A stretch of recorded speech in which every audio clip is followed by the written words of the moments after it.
My husband thought I forgave him for cheating. I let him believe that until he had nothing left. I met my husband Danny when we were both 24 and broke. We built everything together from the ground up. I worked doubles at the hospital as a nurse while he finished his accounting degree.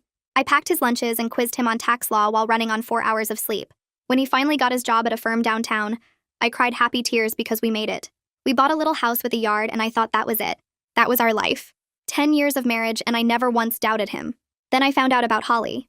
She worked at his firm and had been sleeping with my husband for 8 months. I found out because she texted him a heart emoji at 2 a.m. and his phone lit up on the nightstand. I checked his messages while he snored next to me and read 6 months of conversations about how boring I was and how Holly made him feel alive again. He told her I was basically his roommate at this point. He told her I had let myself go.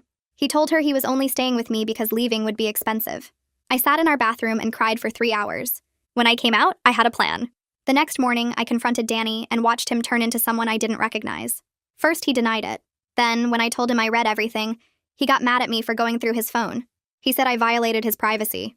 He said if I had been more attentive, he wouldn't have needed to look elsewhere. He actually told me that Holly understood him in ways I never could. I asked if he wanted a divorce and he laughed.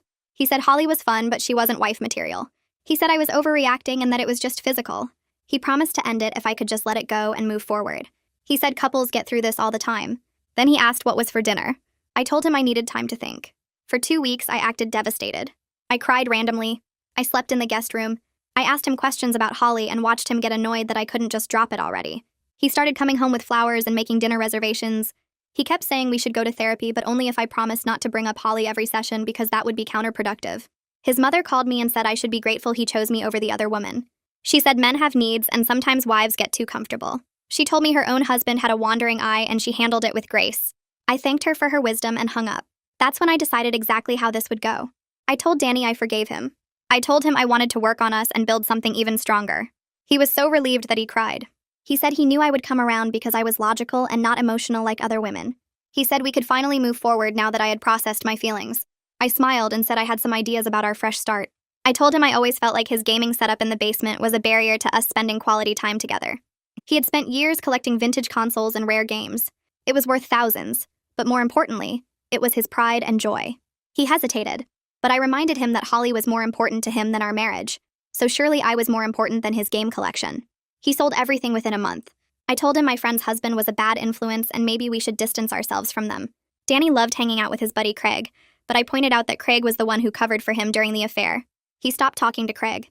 I told him our house had too many bad memories now, and maybe we should sell it and move closer to my family 2 states away. He agreed because it would give us a blank slate. He put in for a transfer at work and we listed the house. I told him I wanted a joint account for our fresh start, because separate finances felt like we weren't fully committed. He moved his entire savings over. I told him we should wait until we were settled in the new place before having kids. He said whatever I wanted. I told him I wanted to go visit my sister to look at houses in her area. He drove me to the airport and kissed me goodbye. He said he was glad we had passed the hard part.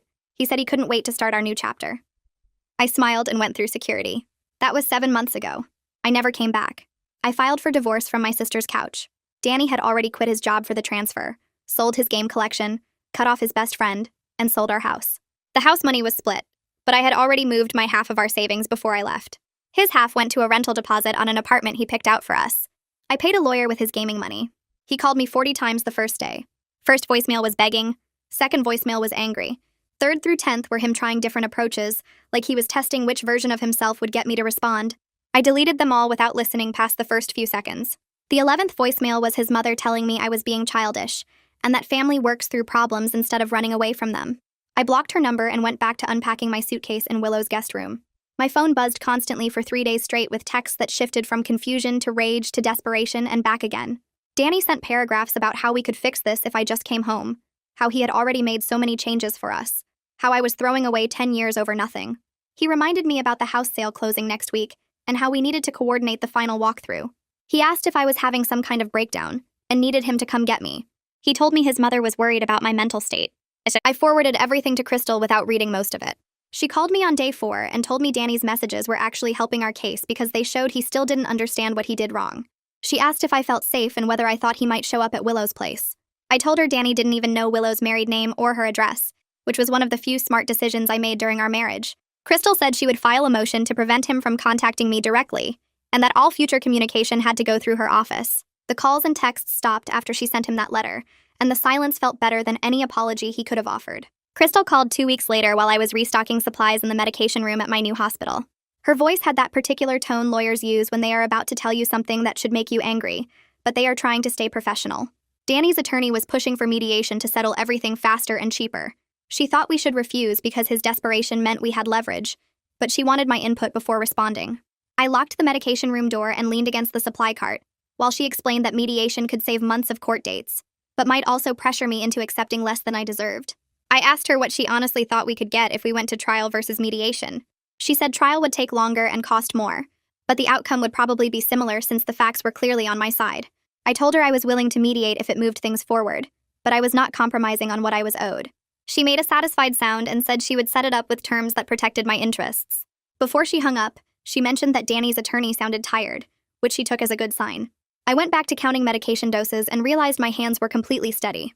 I met Willow for coffee 3 days later at a place near her house with good pastries and quiet corners. She hugged me before we even ordered and held on longer than usual, which made my throat tight in a way I was not expecting. We got our drinks and sat by the window where the afternoon light made everything look softer than it actually was.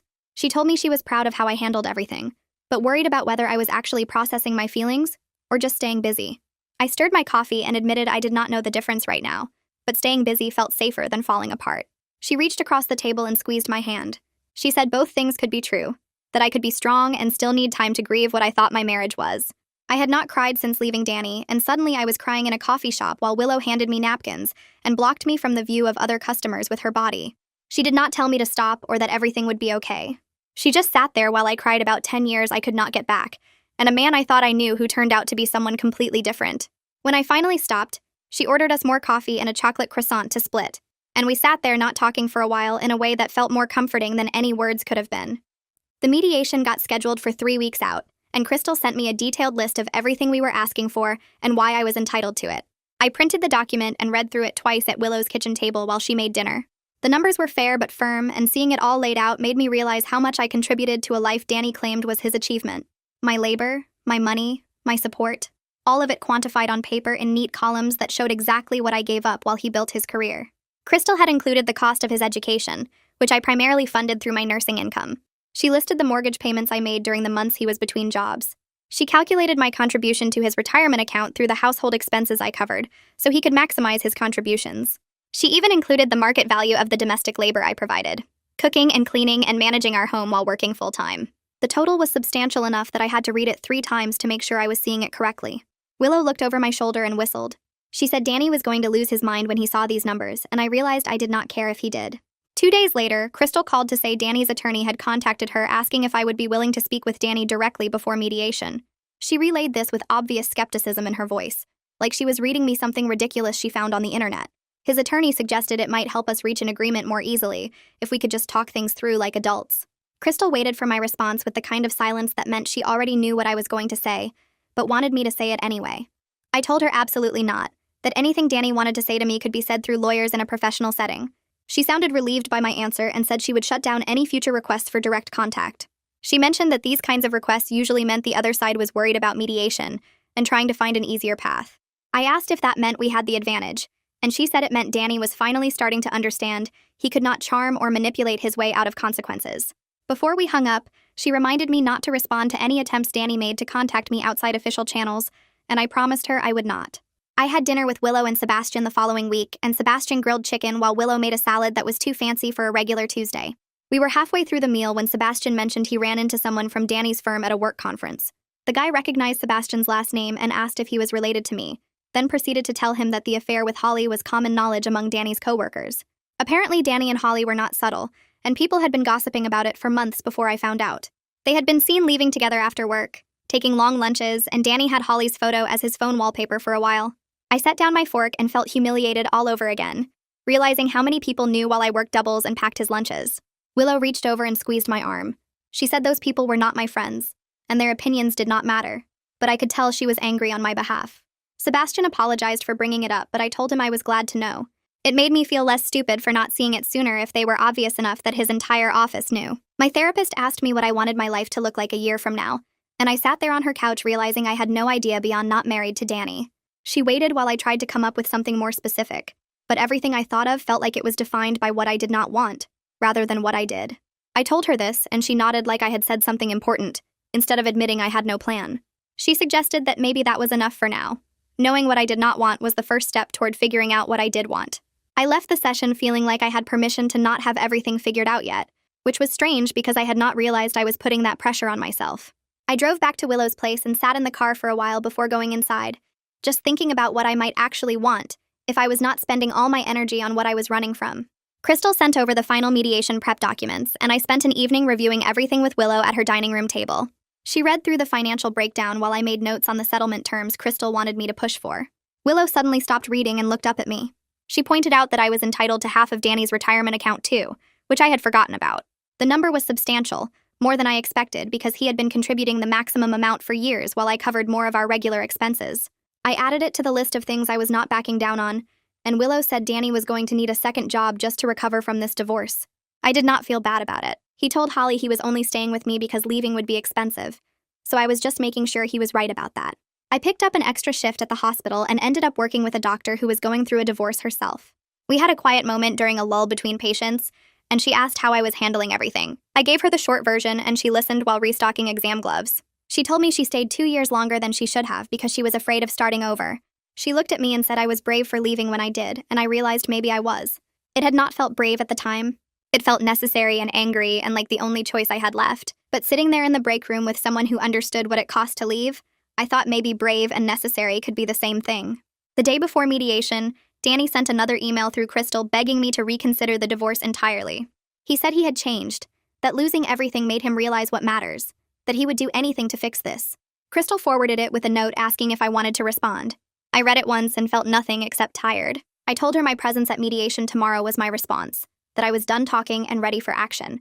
She sent back a thumbs up emoji, which made me laugh because it felt like exactly the right amount of respect to give Danny's last attempt at manipulation. I walked into the mediation office wearing my favorite dress and the confidence of someone who has nothing left to lose. The building was newer than I expected, all glass and steel with uncomfortable modern furniture in the waiting area. Danny was already there with his attorney, sitting in chairs that faced away from the entrance. He turned when the door opened and I got my first look at him in months. He looked terrible. He had lost weight, enough that his clothes did not fit right and hung off his shoulders. His face was drawn and he had circles under his eyes that made him look older than he was. He could not meet my eyes, just stared at his hands while his attorney stood up to greet Crystal. The attorney looked tired too, like this case had been exhausting for everyone except me and Crystal. We shook hands with the mediator, a woman in her 50s with gray hair and an expression that suggested she had seen every kind of divorce drama and was not impressed by any of it. She directed us to a conference room and explained the process, while Danny kept stealing glances at me like he was trying to figure out if I was real. The mediator opened the session by explaining the process, while Danny's attorney shuffled papers and cleared his throat. He started right away, painting me as someone who tricked Danny into giving up everything important to him. He said I took advantage of Danny's guilt and manipulated him into selling his belongings and leaving his job. He made it sound like I planned the whole thing from the beginning just to hurt Danny, not because Danny destroyed our marriage by sleeping with someone else for 8 months. Crystal sat quietly and let him talk, taking notes while his voice got louder and more confident. When he finished, she opened her folder and pulled out printed copies of text messages between Danny and Holly. She read them out loud in a calm voice, the parts where Danny called me boring and said I let myself go. She read the message where he told Holly he was only staying with me because divorce would be expensive. Then she pulled out a second document showing the timeline of the affair, 8 months of Danny lying to my face while I worked doubles at the hospital. She mentioned his mother's phone call advising me to accept his cheating with Grace, and the mediator's expression changed completely. She looked at Danny like she was seeing him for the first time and not in a good way. His attorney tried to interrupt, but Crystal kept going, laying out every piece of evidence that showed Danny made his own choices and lived with the results. By the time she finished, the mediator was taking notes and Danny was staring at the table. We took a break after 2 hours, and I walked into the hallway to get away from the conference room. Danny followed me out and said my name like it hurt him physically to speak. I turned and looked at him directly for the first time since I left 7 months ago. He looked worse up close, with new lines around his eyes and a desperate expression that probably worked on other people. I waited for some feeling to show up, anger or satisfaction or even sadness about what we used to be. Nothing came. I felt the same way I'd feel looking at a stranger in a grocery store, just blank recognition that another person existed in the same space. He opened his mouth to say something else, but I walked past him toward the bathroom without responding. Crystal was waiting by the water fountain and raised her eyebrows at me, and I shook my head to show I was fine. We went back into the conference room and kept going. The mediation lasted 6 hours total, breaking only for lunch and bathroom stops. Danny's attorney kept trying different approaches, suggesting we split things differently, or give Danny more time to get back on his feet. Crystal shut down every attempt with facts and numbers, showing exactly why I deserved what we were asking for. She brought up the money I spent supporting Danny through school, the years I worked extra shifts so he could focus on his career, the retirement contributions he made while I covered our regular bills. Everything was documented and clear. No room for argument about who contributed what. Around hour 5, I watched Danny's attorney lean over and whisper something to Danny that made his face go pale. They asked for another break and went into the hallway for 15 minutes. When they came back, the attorney told the mediator that going to court would cost Danny more in legal fees than he would save fighting our settlement terms. He recommended Danny accept the agreement we proposed. Danny's hands shook when he picked up the pen to sign the papers. Mine stayed completely steady while I signed my name next to his. Crystal squeezed my shoulder as we gathered our things to leave, and I realized the hardest part was actually over now. Everything else was just paperwork and waiting. The settlement gave me exactly what I earned, half of everything we built together plus repayment for the money I spent on Danny's education. The total came to enough that I could start completely over without worrying about finances for a good while. Crystal broke down the numbers for me in her office after we left the mediation, showing me what would come from the house sale, what came from his retirement account, and what counted as education reimbursement. I had earned every single dollar through years of double shifts and sacrifices Danny took for granted. He kept his car, which was nearly paid off, and his credit card debt, which he created buying gifts for Holly. That seemed fair to me, given he created both situations himself. Crystal said the final divorce papers would take a few weeks to process through the court system, but the hard part was done.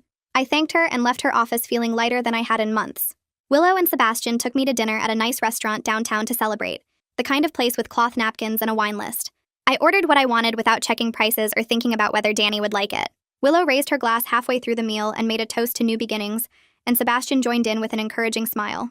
I realized sitting there that I actually believed in new beginnings now, not as some vague concept, but as a real thing happening in my life. The future stopped feeling like something to be scared of, and started feeling like something full of options I got to choose. We stayed late talking and laughing, and I noticed I was laughing without having to force it or pretend. The sound came naturally, like my body remembered how to feel happy without permission. Crystal called me at work the following week while I was restocking supplies in an exam room. She said the judge signed off on everything and the divorce was officially final. I was legally free, no longer tied to Danny or the life we built together. She sounded genuinely happy for me, almost excited, and I thanked her for fighting so hard to get me what I deserved. She told me I made her job easy by knowing exactly what I wanted and never backing down from it. She said most people waver or feel guilty and try to be generous to someone who hurt them, but I stayed clear and firm the whole time. That quality was rarer than I probably realized.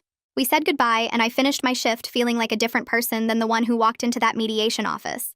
I spent the next weekend actually furnishing my apartment instead of living with the bare minimum. I bought a couch in a color I loved, deep blue that Danny would have hated. I picked out artwork for the walls, bright abstract pieces that made me happy to look at. I arranged everything exactly how I wanted it without asking anyone's opinion or compromising on placement. Every single item in my space reflected my taste, my choices, my preferences. Walking through my apartment felt like walking through a physical representation of my independence. Nothing here belonged to Danny or reminded me of our marriage. This was entirely mine. My manager pulled me aside at the hospital during a quiet moment and asked if I would be interested in the charge nurse training program. It came with a significant raise and leadership responsibilities, the kind of career advancement I never had time to pursue when I was supporting Danny's ambitions. I accepted immediately without needing to think about it or discuss it with anyone. My career had room to grow now that I was only focused on my own goals. The promotion felt like proof that I was never the boring roommate Danny described to Holly. I was capable and skilled and valuable, and now I had the space to show it. Willow called me a few days later with news she heard through mutual friends back home. Danny had to move back in with his mother because he could not afford the apartment anymore on his reduced income. Apparently, Holly stopped returning his calls once he lost his job at the firm, which surprised absolutely no one who knew the situation. I felt a small flash of something that might have been satisfaction, but mostly I just felt relieved. None of his problems were mine to solve or worry about anymore. He made his choices and now he was living with them, same as I was living with mine. The difference was, my choices led somewhere better. A coworker set me up on a date with her cousin, insisting I was ready to start meeting people again. I agreed mostly to be polite and because she seemed so excited about it. The guy was nice enough, polite and reasonably attractive, with a decent job and no obvious red flags. We had dinner at an Italian place and talked about normal things like work and hobbies and weekend plans. I spent the whole meal comparing him to Danny in my head, noticing small things he did differently or ways he reminded me of my ex-husband. By dessert, I realized I was not actually ready at all to date someone new. I was polite through the rest of the evening and thanked him for dinner, then drove home to my empty apartment. Sitting alone on my blue couch felt more comfortable than trying to connect with a stranger who did not know anything about what I had been through. My next therapy session happened a few days later, and I brought up the date that went nowhere. My therapist listened while I explained how I spent the whole meal comparing the guy to Danny, and realized halfway through dessert that I wasn't ready. She nodded and told me that not being ready was perfectly fine, and didn't mean I wouldn't be ready eventually. Then she asked what I was afraid of, and I had to think about it for a minute. I told her I was scared of trusting someone again and being wrong, of missing red flags like I did with Danny, of building a life with someone who would turn into a stranger. She said that was a reasonable fear that would take time to work through, and there was no rush to start dating again. I left feeling less broken about the failed attempt. 2 days later, my phone buzzed with a text from an unknown number. I almost deleted it without reading, but something made me open it. The message said it was Craig, Danny's former best friend, and he wanted to apologize for covering for Danny during the affair. He wrote that he should have told me what was happening instead of lying for Danny, and he felt terrible about his role in everything. He said he knew it was too late, but wanted me to know he was sorry. I read the message 3 times and felt nothing. Craig made his choice when it mattered, and his guilt now didn't change anything that happened. I appreciated the apology in theory, but I didn't respond. Some people apologize to make themselves feel better, not to actually help the person they hurt. The charge nurse training program started the following Monday, and I threw myself into learning leadership skills and advanced clinical procedures. The instructor was a woman in her 50s who had been a nurse for 30 years, and she ran the sessions like a military operation. We learned how to manage difficult staff situations, handle emergency protocols, and make split-second decisions under pressure. During one simulation exercise, she pulled me aside and commented that I had a natural ability to stay calm under pressure. I thanked her and thought about how I stayed calm while planning my exit from a 10-year marriage, dismantling Danny's entire life piece by piece without him noticing. Some skills transferred in unexpected ways. The training was intense, but I loved it. Loved feeling competent and capable in a way that had nothing to do with supporting someone else's dreams. Willow called me that weekend sounding excited, and I could hear Sebastian in the background telling her to slow down. She told me they were expecting a baby, due in about 7 months, and asked if I was okay with being an aunt. I felt genuinely happy for them, instead of the jealousy I might have felt a year ago, when I still thought I'd be having kids with Danny. I congratulated them both and listened to Willow talk about nursery colors and baby names, and I realized I wasn't mourning the life I thought I'd have anymore. I was just living my actual life and finding it surprisingly fulfilling. Being an aunt felt like the perfect amount of family expansion right now. All the joy without the responsibility of my own kids. I ran into someone from my old neighborhood at a coffee shop near the hospital a few days later. She recognized me first and came over to my table, and I remembered her as the woman who lived 3 houses down from us. She asked how I was doing and told me everyone back home knew what Danny did, and most people thought he got what he deserved. She said his mother tried to spin it like I abandoned him, but too many people knew about Holly for that story to stick. I thanked her for telling me and realized I didn't actually care what people back home thought. Their opinions didn't affect my life anymore, and Danny's reputation wasn't my problem to manage or worry about. My 6-month review at the hospital happened right on schedule, and my manager called me into her office with a folder full of paperwork. She went through my performance metrics and patient feedback, all of which were outstanding, and told me I was exactly the kind of nurse they wanted to build their team around. The praise felt earned in a way nothing in my marriage ever did. This was my work, my competence, my achievement. Nobody could take credit for what I'd built here or claim they supported me through it. I walked out of that meeting with a raise and a sense of pride that belonged entirely to me. I tried another date a few weeks later, this time with someone I met naturally at a bookstore instead of a setup.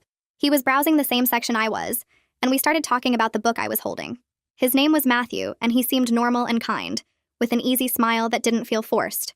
We got coffee after the bookstore and talked about books and travel and our jobs, and I managed to get through the whole evening without mentioning my divorce. He asked to see me again, and I said maybe, which felt like progress. I wasn't ready to commit to anything, but I also wasn't running away from the possibility. My therapist and I talked about forgiveness during my next session, and she asked if I'd forgiven Danny for what he did. I told her I hadn't forgiven him and I didn't plan to, but I also didn't think about him much anymore. She said that was actually better than forgiveness, that it was indifference, which meant he no longer had power over my emotional state. Forgiveness felt like something I would do for him, and I wasn't interested in doing anything for Danny ever again. Indifference was mine, a blank space where he used to live in my thoughts. I went to dinner at Willow and Sebastian's house the following weekend, and Willow asked if I had any regrets about how I handled everything. I thought about it honestly while cutting into my chicken, and told her my only regret was not seeing who Danny really was sooner. She pointed out that I couldn't have known until he showed me, which was true but didn't make the wasted years feel less frustrating. Sebastian added that some people are good at hiding who they really are, and I shouldn't blame myself for believing the person Danny pretended to be. I appreciated them both trying to make me feel better, but part of me would always wonder what signs I missed. Matthew asked me out for a third date, and I realized I was actually looking forward to it instead of dreading it. We went hiking at a state park an hour outside the city, and the physical activity made conversation easier somehow. He told me about his own divorce 3 years ago, how his ex-wife cheated with a coworker, and he spent a year being angry before he finally moved on. I appreciated that he understood what it was like to rebuild your life from scratch, to learn how to trust yourself again after someone you loved betrayed you. We didn't talk about our exes the whole time, just enough to acknowledge we both knew what the other had been through. The rest of the hike we talked about normal things, and by the time we got back to the parking lot, I was thinking about a fourth date. I finished the training program 2 weeks ahead of schedule and got my official promotion with a raise that made me check the number twice. My first paycheck in the new position showed up in my account on a Thursday morning, and I sat in my car outside the bank staring at the deposit amount. It was more than Danny and I used to make together when we were supposedly building our life as a team. I transferred the money to my savings and watched the balance climb, feeling something settle in my chest that had nothing to do with revenge and everything to do with knowing I did this myself. Nobody helped me get here. Nobody took credit for my success, and nobody could claim they supported me through the hard parts. This achievement belonged entirely to me. Matthew texted me that afternoon asking if I wanted to grab dinner, and I realized we'd been seeing each other for 2 months without me really noticing the time pass. We met at a small Italian place near my apartment, and halfway through our pasta, he set down his fork and looked at me with an expression I couldn't quite read. He told me he was falling for me and wanted to know if I was ready for something serious, or if he should slow down and give me more space. I appreciated that he asked instead of assuming, and I told him the truth about still processing my divorce and needing to take things slow. He reached across the table and squeezed my hand, saying he was willing to move at whatever pace I needed because he wasn't going anywhere. That simple statement made me trust him more than any grand romantic gesture could have, and I squeezed his hand back. 3 weeks later, Willow called me at 6 in the morning saying her water broke and she was heading to the hospital. I threw on clothes and drove straight there, meeting Sebastian in the waiting room where he looked excited and terrified in equal measure. The labor took 14 hours and I stayed the whole time, bringing Sebastian coffee and updates from the nurses I knew. When my niece finally arrived, small and red and screaming, the nurse let me hold her after Willow and Sebastian had their first moments. I looked down at this tiny person who was part of my sister and felt something shift in my understanding of what family meant. It wasn't about the life I thought I'd have with Danny, the house and kids and traditional setup I'd imagined. It was about the people who actually showed up for me when things got hard, who chose to be in my life and let me be in theirs. This was my family now, this messy, beautiful reality, and it was enough. My phone buzzed while I was still at the hospital, and I saw a message from Crystal asking me to call her when I had a moment. I stepped into the hallway and dialed her number, and she told me Danny's mother had contacted her office asking for my information. Crystal shut it down immediately and wanted me to know in case Danny's family tried to reach me another way. I thanked her and realized I didn't feel anxious about it at all. They had no power over me anymore. No ability to make me feel guilty or insufficient or wrong for leaving. Any attempt to contact me just proved they still didn't understand what Danny did wrong, and that wasn't my problem to fix. Matthew met Willow and Sebastian for the first time 2 weeks later at a casual dinner at their house. I watched him interact with my family, asking Sebastian about his work and complimenting Willow's cooking and offering to help clean up afterward.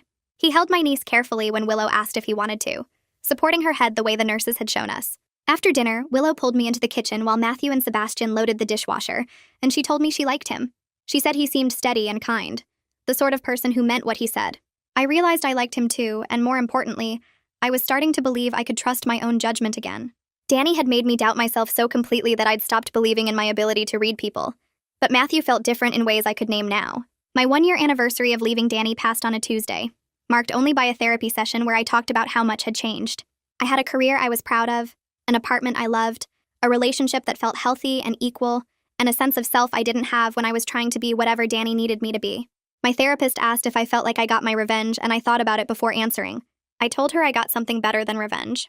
I got my life back, the one Danny tried to convince me I wasn't entitled to. She smiled and made a note in her file, and I left the session feeling lighter than I had in months. Crystal forwarded me an email from Danny the following week with a note asking how I wanted to handle it. He wrote that he was in therapy now, and his counselor suggested making amends to people he'd hurt. He wanted to know if we could talk, if I'd be willing to hear him out and maybe find some closure together. I read it twice and felt nothing, but a mild irritation at being asked to participate in his healing process. I told Crystal to respond that I wished him well in his recovery, but I wasn't interested in being part of it. Some bridges aren't meant to be rebuilt. They're meant to stay burned so you remember not to cross back over them. Work offered me another promotion 3 months later, this time to a leadership position that involved training new nurses and developing clinical protocols for the whole department. My manager called me into her office and told me I had a gift for mentoring people through difficult situations, for staying calm when everything was chaos and helping others find their footing. I accepted the position and thought about how surviving my marriage taught me more about strength and resilience than any training program could. Pain has a way of creating unexpected skills, turning your worst experiences into the foundation for helping other people through theirs. Matthew and I moved in together after dating for 8 months, and I was surprised by how easy it felt to share space with someone again. He respected my boundaries without me having to explain them twice, communicated clearly about everything from finances to household chores, and treated me like an equal partner in every decision we made. I realized this was what a healthy relationship actually felt like, and I was grateful I left Danny before I forgot that was possible. Living with Matthew felt like proof that I'd made the right choice, that walking away from my marriage wasn't giving up, but rather making space for something better. Willow called me one evening while I was cooking dinner and told me she'd heard through some mutual friends that Danny got a job at a smaller accounting firm in another state. She said he seemed to be rebuilding his life slowly, starting over somewhere nobody knew about his affair or the divorce. I listened to her relay the information and felt absolutely nothing. No satisfaction that he was struggling, no anger that he was moving forward, no curiosity about the details of his new life. He was just a person I used to know who made choices that ended our marriage, and now he was someone I didn't think about anymore. I booked a long weekend at a small inn on the coast about 3 months after the divorce was final. Danny never wanted to go to the beach because he said the sand was annoying and there was nothing to do. So I spent 10 years avoiding something I loved because it wasn't his thing. I packed a bag with books I'd been meaning to read and drove 4 hours to a town I'd never visited before. The inn was small and charming, run by a couple who didn't ask questions when I checked in alone. My room had a view of the ocean, and I stood at the window for 20 minutes just watching the waves roll in. I ate dinner at a restaurant where I ordered exactly what I wanted without considering anyone else's preferences. The waiter asked if I was waiting for someone, and I told him no, just me, and it felt powerful instead of lonely. I spent the next 3 days walking on the beach in the early morning when the sand was cool and empty. I read 2 entire books sitting in a chair with my feet in the water. I ate at different restaurants every night and tried things I'd never tasted before. Nobody knew me there. Nobody expected anything from me, and the freedom of that made my chest feel lighter than it had in years. On my last morning, I sat on the beach and watched the sunrise, and I realized I was genuinely enjoying my own company for the first time in my adult life. I didn't need someone else to make experiences valid or meaningful. I could do things alone and have them matter just as much. Matthew and I were cooking dinner together on a random Tuesday when he turned off the stove and asked me to marry him. There was no fancy setup, no planned speech, just him standing in our kitchen holding a ring and saying he didn't want to wait for a special occasion to tell me he wanted to spend his life with me. I said yes without thinking, without the fear I expected to feel, without any of the hesitation that should come from someone who's been through what I've been through. He slid the ring onto my finger and kissed me, and I realized this felt completely different because Matthew was completely different. He'd never made me feel like I wasn't enough. He'd never compared me to other women or made me compete for his attention. He treated me like an equal partner in every decision we made, and that's what made me certain this was right. We sat down to eat the dinner we were making, and he asked what kind of wedding I wanted. I told him small, just the people who matter, nothing like the big production Danny and I had. He agreed immediately and said he just wanted to marry me. He didn't care about the rest of it. We planned the wedding over the next few months, and everything about it felt easy in a way planning with Danny never did. Willow was my maid of honor, and she helped me find a dress I actually loved, instead of one that looked good in photos. We booked a small venue that held maybe 50 people, and I made a list of family and close friends who'd actually shown up for me over the years. Sebastian agreed to walk me down the aisle since our father died when we were young, and when I asked him, he teared up and said he was honored. Matthew and I wrote our own vows because the standard ones felt too generic for what we were building together. I wasn't performing happiness this time. I wasn't trying to convince anyone that my marriage was perfect. I was just marrying someone who saw me as a whole person and respected me enough to be honest, even when it was hard. The wedding day arrived, and I woke up feeling calm instead of anxious. Willow helped me get ready, and when I looked in the mirror, I saw someone who chose herself first and ended up with something real instead of settling for something that looked good from the outside. The ceremony was simple and perfect. Sebastian walked me down the aisle, and I saw Matthew waiting for me with tears in his eyes. During our vows, he promised to be honest even when it was hard, to respect my independence, and to never make me feel like I wasn't enough. I promised the same things, and I meant every single word. When he kissed me, I felt like I was exactly where I was supposed to be. The reception was small and filled with people who genuinely cared about us. Willow gave a speech about how proud she was that I chose myself, and several people came up to me throughout the night to say they were happy I found someone who treated me right. I danced with Matthew, with Sebastian, with my niece, and I felt genuinely happy instead of performing for other people. Our honeymoon was 2 weeks in Italy, and we spent our evenings talking about what we wanted our marriage to look like. These conversations were so different from anything I had with Danny. Matthew and I discussed our career goals and how we could support each other without either person sacrificing their ambitions. We talked about financial planning and agreed to keep some money separate so we both maintained independence. We discussed how to handle disagreements and promised to communicate clearly instead of letting resentment build. Partnership felt like collaboration instead of one person giving up pieces of themselves to make the other person comfortable. I realized this was what marriage should have been all along. 2 whole people choosing to build something together, instead of one person shrinking to fit into someone else's life. I got back from the honeymoon to an email from my manager asking me to come in for a meeting. She offered me the position of Director of Nursing Education, a role that came with significant responsibility and recognition within the hospital system. It meant I'd be training new nurses and developing protocols for the entire department. I told Matthew about the offer that night, and he was genuinely excited for me. He asked what I wanted to do, and when I said I wanted to accept, he opened a bottle of wine to celebrate. I realized I'd built a career I was proud of entirely on my own merit, without anyone taking credit for my work or expecting me to put their ambitions first. Willow and I took our niece to the park on a Saturday afternoon, and while we were pushing her on the swings, Willow asked if I ever wondered what my life would be like if I'd stayed with Danny. I thought about it honestly before answering. I told her I didn't wonder because I knew exactly what it would be like. I'd still be working doubles to support his career while he told other women I was boring. I'd still be making myself smaller to fit into his idea of what a wife should be. I'd still be performing happiness instead of actually feeling it. She stopped the swing and hugged me hard, and when she pulled back, she said she was glad I chose myself. I watched my niece run toward the slide, and I thought about the example I was setting for her by refusing to accept less than I deserve. 2 years after my divorce, I was leading a hospital-wide project on workplace culture and mentoring young nurses through their career development. My marriage to Matthew was strong and equal, built on mutual respect and honest communication. My relationship with my family was closer than ever because I wasn't hiding behind a fake version of myself anymore. I'd built a life that was entirely mine, filled with work I was passionate about, and people who valued me. I thought about the woman who sat in that bathroom crying 3 years ago, reading text messages that destroyed her marriage. I was proud of her for having the courage to leave, instead of accepting the lie that she should be grateful for someone who treated her like she wasn't enough. Matthew and I hosted Thanksgiving at our house with Willow, Sebastian, and my niece. I looked around the table at my chosen family and felt grateful for every single person there. This was what I was supposed to have all along. People who valued me, respected me, and showed up for me consistently instead of making me earn their basic decency. Danny's betrayal hurt deeply, but it also freed me to find what I actually deserved instead of settling for someone who saw me as convenient, rather than essential.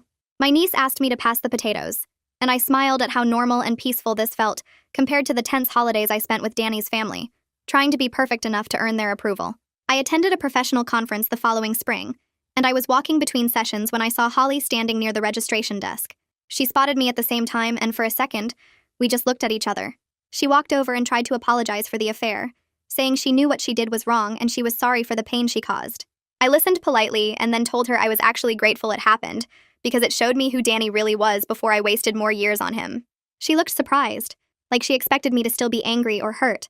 I walked away feeling completely at peace with everything that happened, because her affair with Danny wasn't the end of my life. It was the beginning of the one I was supposed to have all along. I babysat my niece one afternoon while Willow ran errands, and she followed me around the house chattering about everything from her favorite color to the neighbor's dog. She stopped in the middle of her story about preschool and announced that I was her favorite aunt. I laughed and reminded her I was her only aunt, but she shook her head seriously and said that didn't matter because I would still be her favorite even if there were 100 aunts. Something about her certainty made my chest feel tight in a good way. I realized how much joy there was in being present for the people I loved instead of performing for people who didn't value me. I was building something real through my work, my relationships, and the example I set. This life was so much better than anything I planned with Danny. Matthew booked our Europe trip 6 months in advance, researching hotels and making reservations at restaurants I mentioned wanting to try. Danny used to say international travel was too expensive and we should focus on practical goals, which apparently meant his gaming collection. We landed in London first and spent 3 days walking through museums and eating at pubs before taking the train to Paris. I stood at the top of the Eiffel Tower with Matthew's arm around me and took a photo of the city spread out below us. I texted it to Willow with the caption, "Living my best life," and I meant it completely. We spent 2 weeks exploring cities, trying foods I couldn't pronounce, and making memories that belonged only to us. Every moment felt like proof that I was right to leave. The Nursing Leadership Conference took place in a convention center downtown, and I spent 2 days attending workshops and networking with other educators. On the final day, they announced the Clinical Education Innovation Award, and my name got called. I walked to the stage feeling surprised and grateful, accepting the plaque while people applauded. During my speech, I talked about resilience and reinvention without mentioning my divorce directly, focusing instead on how challenges can redirect us toward better paths. Afterward, 3 women approached me separately to say my story inspired them to make changes in their own lives. I realized my pain created purpose in ways I never expected. I sat in my living room on a quiet Sunday morning 3 years after I left Danny, drinking coffee and watching Matthew read the newspaper. Our house had big windows that let in morning light, furniture we picked out together, and photos from our travels covering one wall. I thought about my career as director of nursing education, the respect I'd earned through my own work, and the future we were planning that actually excited me. I didn't regret the revenge I took because it wasn't really about hurting Danny.